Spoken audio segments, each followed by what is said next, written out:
Okay, so trying not to repeat my mistakes of yesterday, I'm going to take a minute and talk about how I feel like, I kind of fell into doing what I really find the most annoying on social media yesterday. And while I did joke around enjoying some ice cream at the very end of the video, it really didn't offset the cringiness. So let's as I'm getting back to work, let's talk about that. Got a lot to talk about. So yesterday, the video before this, which is actually a day before I made this video, I was kind of going through a little bit of a pouting fit. Just feeling a little down, feeling a little discouraged. Things didn't go as planned, and I definitely was. Well, if I'm going to be self-aware here, and I'm going to really be honest, it was me processing questions, but it was really just me complaining. And while TikTok, it's definitely not my favorite social content, like social media platform. One of the reasons being because people just get on there and kind of process externally, right? They just say stuff they don't really understand. And I tend to be a little critical of that. And if I'm being honest, I watched back the video that I uploaded last night, and I wanted to delete it because I felt like, no offense for all of you who love TikTok, I felt like a TikToker millennial.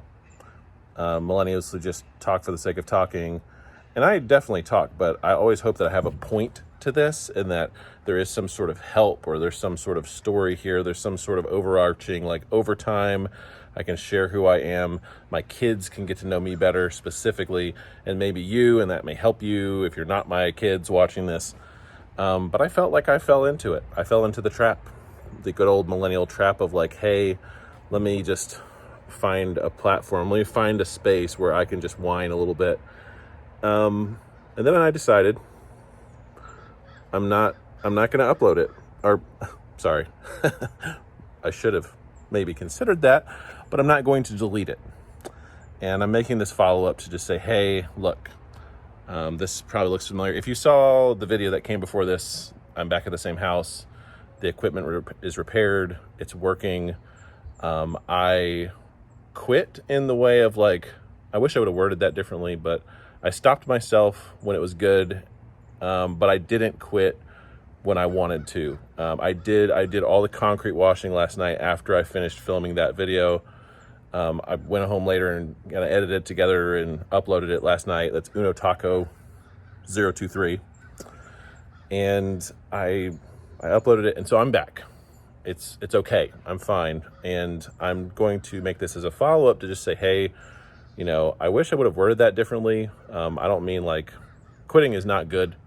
It's just knowing when to stop and knowing when to say, hey, you know, I was just kind of processing all that and using it as an excuse to whine. So I learned from it. Maybe you learned from it. And I'm learning from my mistakes. And even just how I think through processing it actually showed, it kind of, it took a flashlight and pointed it back at myself and showed me where I'm at. So it was helpful. So I'm not going to delete it. It's kind of cringy for me, so I won't be watching it again. But maybe this is helpful to you. So I wanted to kind of make a part 2 or a part B or whatever this is. Hope you're having a great day. I'm going to finish washing this house. It's going great today. Equipment's fixed. I'm thankful. We're good. The sun is still shining. It's like 65 degrees here in January in Southwest Georgia. I hope you're doing well where you are, that you're safe, happy, healthy, and I hope you've enjoyed this video. So stay tuned, because there's going to be more times where I'm going to get better at resisting the whining, but still sharing. Hopefully, it's that millennial dad. So you signed up for this. It's on you. Oh, and I also want to note that maybe I didn't exaggerate enough, but I did go to Dairy Queen and I did get ice cream, and it was wonderful, and I wasn't actually crying.